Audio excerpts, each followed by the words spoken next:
What's up, guys? Happy New Year and welcome back to the channel. And today we are going to be reviewing my performances on Sorare in 2023. If you haven't already, please make sure to like and subscribe, and let's get into the video.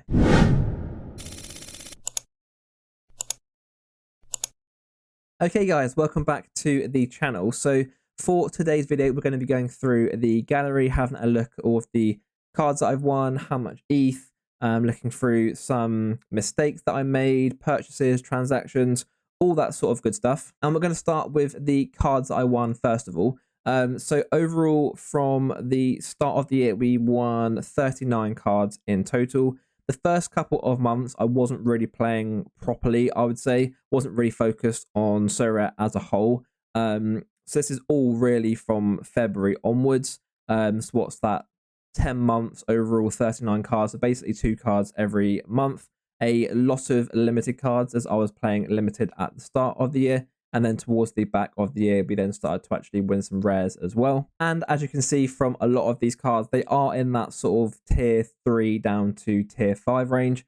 That's something which I need to work on in terms of my gallery moving forwards, is just, can we get some more upper end cards? Can we start hitting those tier 1s, tier 2s, stars, etc.?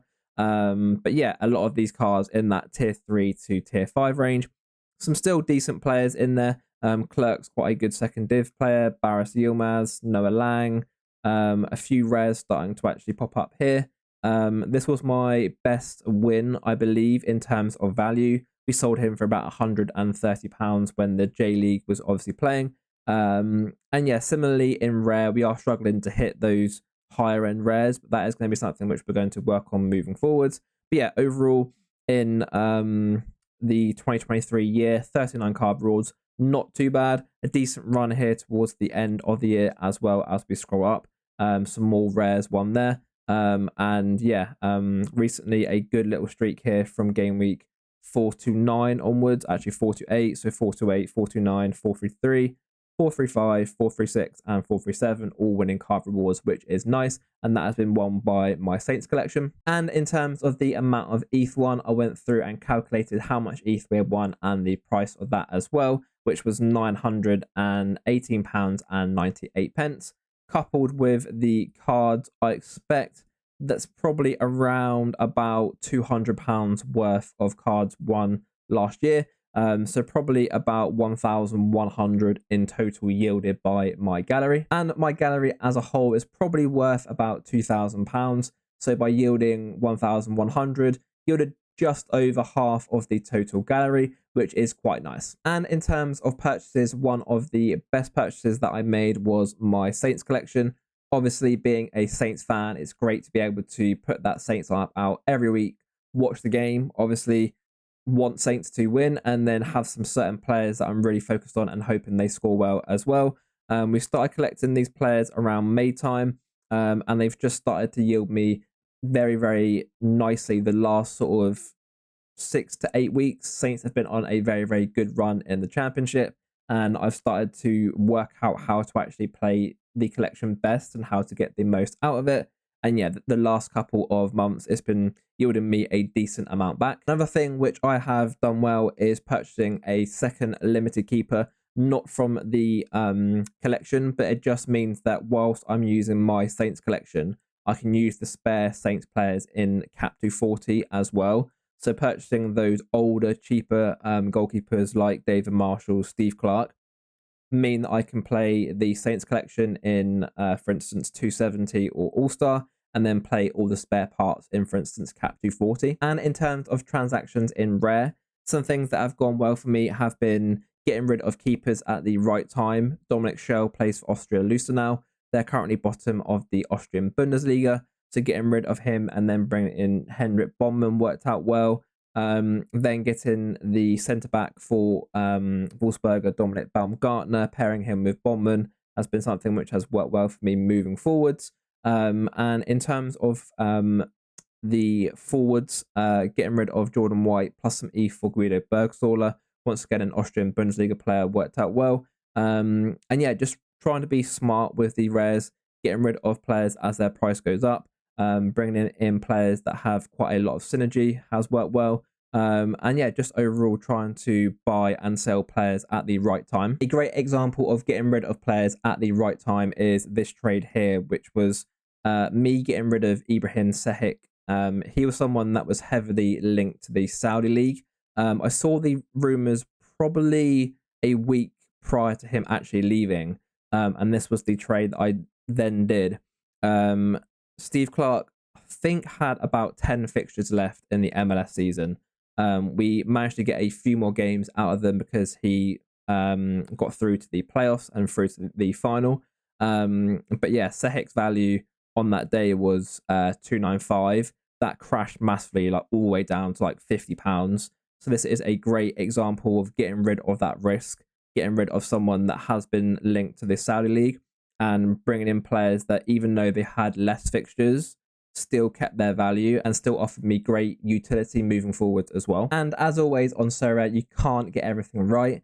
There are some trades that I shouldn't have done that I did do.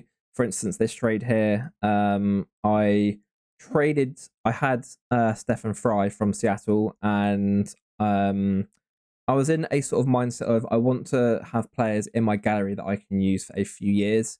He's obviously an older keeper. There was a little bit of uncertainty about his contract moving into next season with Seattle. And I thought, yeah, let's trade a little bit of Eth and Stefan Fry, a younger keeper in Sean Johnson that had just transferred to Toronto.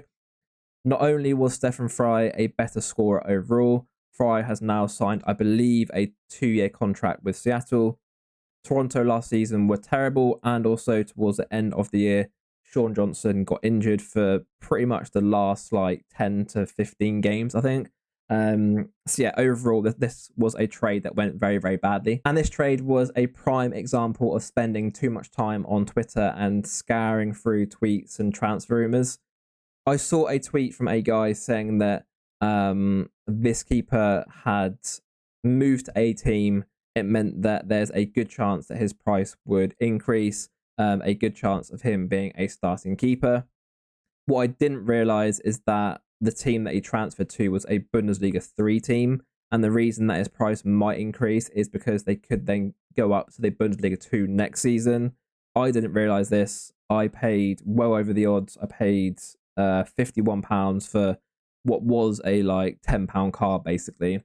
Thankfully, I managed to get out of that card for about £30, so I only lost like 20 quid on it. But even so, this is a prime example of seeing something on Twitter, reacting far too quick to it, and not doing my own research. And the last mistake which I made, I think it's something that a lot of Sorare managers do. This trade as a whole was very, very good. Getting rid of Michael Bradley, who I believe has now stopped playing football, plus some E for Lawrence Shankland, was a good deal overall. However, I had him for probably 4 or 5 games, and he went for a really bad streak, hadn't scored, and his value started to dip. And after this trade, after like 5 games, I then sold this card on, and I believe I lost like £10-15 on him. However, since then, Shanklin has now hit form and started scoring, and now his price has increased. And yeah, I would have made like £50-60 profit and had all of those good scores. So I think getting rid of players too quickly can be an issue. And yeah, if I just waited a couple more game weeks with Shankland and trusted why I actually purchased him, it would have been a much better overall choice for me. However, I sold far too quickly, lost a little bit of cash on him, and yeah, now typically he started scoring and his price has absolutely boomed. In terms of the gallery as a whole, in the limited section, we've mainly got just the Saints collection. We do have some cards that we have won recently, and a few cards which I purchased about 3-4 weeks ago for trading purposes. We're going to sell them on shortly. But yeah, limited is basically the Saints collection plus some spare parts. In terms of rare, we're in a little bit of limbo. If you've watched my RTG, I have been thinking about selling all of the rares that I've got and then just purchasing some second div players, just because they're cheaper and can give you decent scores as well. And then basically focusing on cap 240s and Yeah, just basically trying to make the most effective cap 240 Gary possible, and then maybe moving up into super rares. We do also have quite a lot of rares from the MLS as well, which is starting in about 7-8 weeks time. We've got 18 rares from there. So yeah, in terms of moving forwards, I need to make up my mind in terms of rares and what I'm going to do, and come up with a plan moving forwards. I'll be posting that video some point in the next week, talking through what I'm going to do, my strategy moving forwards, and my plan for 2024. That's going to be all for today's video, guys. Thank you all very, very much for watching. And I want to know in the comments your best moment of 2023 on Sorare. Make sure to like and subscribe. I'll see you next time.